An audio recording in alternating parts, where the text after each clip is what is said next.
Saúde a todos com a paz do Senhor. Meu nome é Priscila Glaser.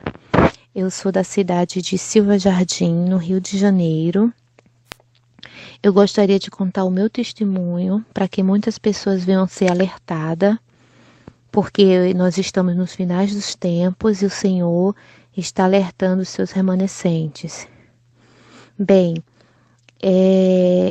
apesar de eu morar no Rio de Janeiro, eu morei também muitos anos na cidade, de Aracaju, em Sergipe. E eu sou de uma família batista, que morei muitos anos em Sergipe. E lá passamos alguns anos nessa igreja e em seguida nós passamos para a Igreja Assembleia de Deus. Essa Igreja Assembleia de Deus era uma igreja muito rígida, não podia cortar cabelo, maquiagem, não podia usar calças, bermudas. Mas como eu era muito jovem, eu não gostava da doutrina. E só fazia para obedecer à igreja, ao pastor, para não entrar em disciplina.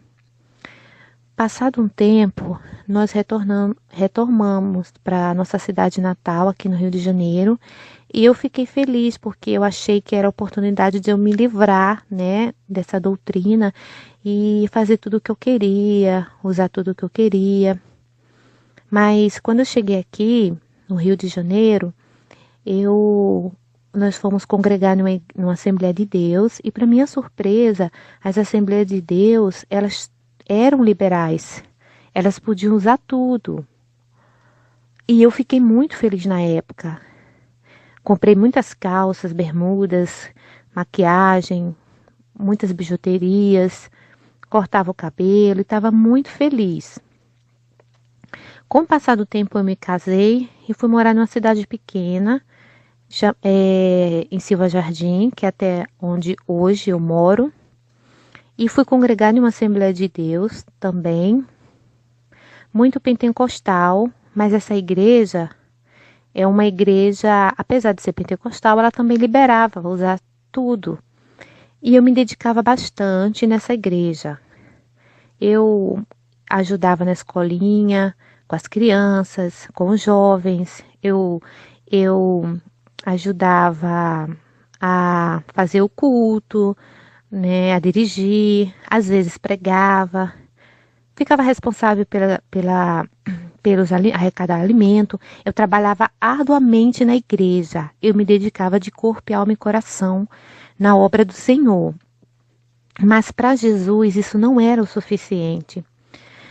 Passado algum tempo, eu tive um sonho, e nesse sonho eu sonhei que o céu estava azul, azul não, estava limpo, cheio de estrelas, mas estava caindo muito raios. E eu estava em um campo aberto e não tinha como me proteger. E era muito, muito, muito raios. E eu me ajoelhei no chão, me encolhi toda e comecei a chorar pedindo socorro a Jesus porque eu ia morrer. Quando de repente os raios pararam e eu ouvi aquela voz bem grossa e suave, forte, dizendo: Priscila. Aí eu levantei a cabeça e falei: quem me chamou? Aí, de novo: Priscila. Aí eu lembrei de Samuel da Bíblia. Foi assim que eu lembrei no sonho. Aí eu olhei para o céu e o céu estava com aquele foco de luz na minha direção. Igual aqueles holofotes, tudo escuro no céu e aquela luz na minha direção. E nisso o Senhor começou a falar comigo em outra língua. Eu não entendia, mas meu espírito entendia. E nisso eu lembro que eu pulava de alegria e falava: é Jesus que está falando? Jesus, eu te amo, Jesus. Eu lembro que eu falava isso. E eu dizia: sim, Senhor, obrigado, eu não mereço, muito obrigado, porque o meu espírito entendia o que o Senhor falava na língua dele. E nisso eu acordei. Quando eu acordei chorando, contei para o meu esposo o sonho. E desde esse dia eu fiquei impactada com esse sonho, porque eu já ia esquecendo de falar. Enquanto o Senhor falava, descia duas alianças do céu. E elas estavam entrelaçadas. E elas iam descendo na minha direção, essas duas alianças. E quando eu acordei, eu acordei com um desejo muito grande de orar muito. E eu comecei a orar, coisa que eu não gostava. E orava, orava, orava, orava, 1 hora, 2. Cheguei até a orar 3 horas. De tanto paixão por oração que eu tinha, porque veio algo sobrenatural depois desse sonho na minha vida. E comecei a assistir YouTube, aprender hinos da harpa, aprender várias coisas do Senhor pelo YouTube. E foi aí que começou a aparecer os testemunhos das pessoas. E no início eu não acreditava nos testemunhos. Eu achava que era um absurdo a pessoa ter a pessoa ir no inferno e ver que as pessoas estavam lá por causa de corte de cabelo, por causa de roupa. Eu achava um absurdo, eu achava que era usos e costumes, né? Eu já tinha raiva disso porque eu já não gostava do tempo da outra igreja, achava que era um costume antigo. E eu ficava com raiva quando as pessoas diziam que tinha gente no inferno por causa disso. Mas toda hora que eu abria um testemunho, não adiantava. Eu abria, falava a mesma coisa, falava a mesma coisa. Aí um dia apareceu o testemunho do pastor Kenzo Atsushi, e esse me transformou. Quando eu ouvi o dele, eu fiquei realmente convencida que realmente era verdade. Então eu comecei a orar ao Senhor e falar com Deus. Me ajuda, Senhor, se for verdade, eu quero me libertar de tudo. E o Senhor começou a trabalhar no meu coração. Eu larguei o salto alto, larguei maquiagem, parei de cortar e pintar o cabelo, as joias, tudo larguei, menos as calças e as bermudas, porque eu tinha sempre aquela desculpa que bermuda era melhor que saia, protegia melhor, a calça também, e a minha cidade anda muito de bicicleta, como eu ia andar de bicicleta, de saia, tudo isso. E eu sempre também dizia que quando eu tivesse bastante saia, o suficiente para andar, né, durante o dia a dia, eu ia sair das calças. Mas o tempo foi passando, eu já tinha mais saia do que calça e não me desfazia das calças. E um dia eu almocei e tirei um cochilo. E nesse cochilo eu ouvi uma voz bem nítida, que eu pensei que era meu marido que tinha me chamado, e falou bem assim: por que insiste em continuar usando calças e bermudas? E eu dei um pulo da cama e perguntei se ele tinha falado algo comigo, e ele disse que não. Então eu falei: Senhor, foi o Senhor, não tem mais ninguém aqui. E nisso eu comecei a chorar. Entrei no meu guarda-roupa, peguei todas as calças e bermudas, e enquanto eu chorava eu falava em línguas. E a vontade de jogar essas roupas fora não era mais aquela tristeza de ter que deixar de usar calça para voltar a usar saia, mas é uma alegria de saber que eu era uma serva escolhida de Deus, e Ele estava me escolhendo para andar conforme os salvos andam. E eu peguei o testemunho do Kenzo e comecei a compartilhar para várias pessoas. E eu mandava por telefone, eu mandava por mensagem, eu avisava para todo mundo assistir, mas eu percebia que o inimigo atrapalhava. As pessoas que recebiam pelo telefone, todas elas reclamavam que o telefone dava defeito e não conseguia assistir. Outras não conseguia, a internet não funcionava. Aí eu comecei a insistir e nada dava certo. Aí eu comecei a chamar um grupo de amigas para se juntar para assistir, todas adoeciam. Aí eu resolvi marcar na casa de uma amiga para todas verem. E quando a gente foi assistir, de repente entrou um morcego, todo mundo ficou com medo do morcego. Aí quando o morcego foi embora, eu falei: gente, vamos assistir, o inimigo tá furioso.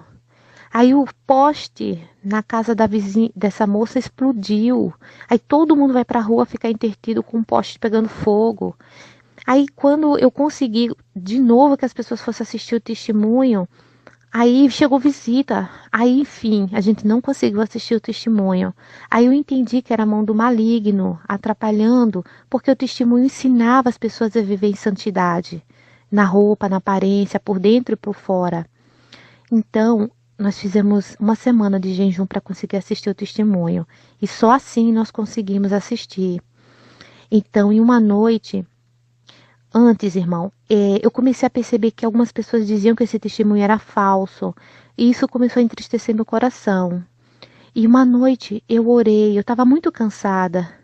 E orei ao Senhor perguntando que se fosse mesmo verdadeiro, que ele falasse comigo. Mas se fosse falso, que ele também me falasse. Porque eu não queria passar mentira pro próximo. E na mesma noite, gente, como eu estava cansada, eu só orei 8 minutos. E eu fui dormir. Quando eu fui dormir, o demônio apareceu para mim em sonho. Em um sonho, ele me deu um tapa na minha cara, com tanta força que eu rodei igual um peão. E nisso, ele botou a mão no meu coração e começou a esmagar meu coração.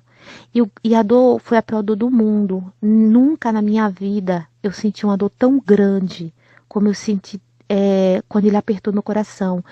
Doeu tanto, irmãos, que eu me abaixei no sonho e caí no chão. Aí ele ia me pisar, me esmagar. Foi aí que eu clamei o sangue de Jesus e ele, como tivesse tomado um choque, ele puxou a mão dele. E aí um anjo com uma espada prata apareceu e ficou entre mim e o demônio. E o anjo falou: se acalme, a partir de agora ele não pode mais tocar em você. E aí o demônio falou para mim: você é uma maldita e eu estou com muito ódio de você porque você está compartilhando os testemunhos de Pastor Quezo. Ai de você se você continuar. E nisso eu acordei e passei o dia todo com essa dor no peito. Meu coração ainda estava dolorido por causa do aperto que ele deu. E eu entendi, através desse sonho, que eu estava incomodando o maligno. Era por isso que as pessoas não conseguiam assistir. E depois disso, eu comecei a buscar mais e não tive medo do maligno. Comecei a buscar e me santificar mais e mais. E agora as minhas roupas já estavam todas santificadas, mas eu ainda não conseguia me libertar da televisão. E pedi ajuda ao Senhor para ser liberta. Porque eu não conseguia, eu sabia que a televisão era de Satanás, mas eu não tinha força para me libertar dela. Então eu comecei a fazer um propósito, orar ao Senhor todos os dias para Deus me tirar a televisão da minha casa. Até que um dia eu passei mal de madrugada e ela ficava no meu quarto. E eu passei mal e quando eu olhei para ela estava parecendo um portal, ela não era uma televisão. E eu lembro que eu olhava, por mais que eu passasse mal, mas isso me incomodava. Cadê a televisão? Mas como eu estava muito mal, eu não falei nada. Só depois que eu melhorei. E fiquei com isso com uma pulga atrás da orelha. E depois, passado mais alguns dias, eu tive um sonho. E sonhei que a televisão ligou sozinha num canal de terror. E eu desliguei ela no botão e ela ligou de novo. Então eu desliguei ela da tomada. E eu achei estranho, porque eu não assisto filme de terror. Então eu tirei ela da tomada e eu olhei para aquela tela preta dela e eu via quando aquela tela preta era como se fosse um lago preto. E um demônio com corpo de cobra e cabeça de demônio. Ele mergulhava e botava a cabeça para fora. Mergulhava, botava a cabeça para fora. Então eu acordei e entendi que a televisão realmente era um portal do inferno dentro da minha casa. E mesmo assim, meu esposo falou: e aí, vai jogar lá fora? Eu ainda ficava em dúvida. Eu ficava com medo de me arrepender. E ficava com vergonha do Senhor por ser covarde. E falava: me ajuda, Senhor, eu não consigo jogar esse portal da minha casa, me ajuda, me socorre, faz alguma coisa por mim, Senhor. E foi aí que, um belo dia, quando eu estava ouvindo um testemunho na internet, o meu esposo falou: Priscila, a televisão queimou. E meu filho, de 6 anos, pulou de alegria. Ele pulou e falou: mamãe, o portal do inferno queimou. E nisso nós pegamos a televisão com alegria e jogamos ela fora. E eu agradeci ao Senhor porque saiu o demônio da minha casa. No outro dia, a minha irmã ligou para mim e falou: eu soube que você está sem televisão. Eu tenho 2 televisões. Se você quiser, daqui a 1 hora a televisão já está na sua casa. Então, eu percebi como as coisas do maligno é tão rápido e fácil para chegar na nossa casa. E eu ainda fiquei em dúvida. E se eu precisar dela? Ainda estava viciada na televisão. E se eu precisar? E se eu falar não? Eu vou precisar. E se eu me arrepender? Eu falei, eu vou pensar. E fiquei nessa dúvida. E falei com meu esposo. E meu esposo, você é que sabe. Você viu o que aconteceu. E eu realmente. Eu vou falar com ela. Eu vou ligar para ela. Eu vou falar que eu não quero mais a televisão. Que Deus já tirou da minha casa. Mas antes mesmo de eu ligar, ela ligou para mim dizendo, Priscila, eu não vou poder te enviar a televisão, porque a minha televisão grande da sala acabou de queimar, então eu vou ter que ficar usando ela. E nisso eu falei, não precisa se preocupar, eu já ia ligar para você, dizendo que eu não quero a televisão. E Deus realmente não quer mais televisão na minha casa, porque o Senhor permitiu que a sua queimasse para a sua televisão não vir para minha casa. Então, irmãos, eu vi como Deus, quando nos ama e quer nos purificar, Ele fala conosco. No meu caso, eu não precisei de igreja. Nenhuma igreja me ensinou o caminho da salvação e da santidade. Nenhum pastor veio até minha casa me ensinar. Foi o próprio Senhor Jesus que me transformou. Foi o próprio Senhor Jesus que tocou no meu coração, usou os testemunhos do YouTube, que está sendo muito usado por Deus para libertar as pessoas. Então, meus irmãos, eu peço, orem ao Senhor quando vocês não conseguirem, tiver uma fraqueza e não conseguir se libertar de algo, ore ao Senhor, peça ajuda ao Senhor Jesus. Ele é fiel em nos ajudar. Ele ajuda quando ele vê um coração que está realmente voltado para ele e com interesse em se santificar. Hoje eu sou feliz porque hoje eu posso andar na rua e todo mundo olhar para mim e falar, lá vai a serva do Senhor, porque ela brilha por fora, brilha por dentro. Nós devemos brilhar tanto nas vestes, com o brilho de Cristo, como nos pensamentos, como nas palavras, como no coração. E a nossa casa também tem que estar limpa e adornada para a volta do Senhor Jesus, porque Jesus pode voltar a qualquer hora e até a gente dormindo. E até dormindo nós temos que também estar em santidade. Devemos estar em santidade 24 horas por dia, porque não sabemos a hora que Jesus vai chegar e vir buscar a sua igreja. E eu agradeço a todos que ouviram esse testemunho, que Deus abençoe a todos e fiquem na paz do Senhor Jesus. Amém.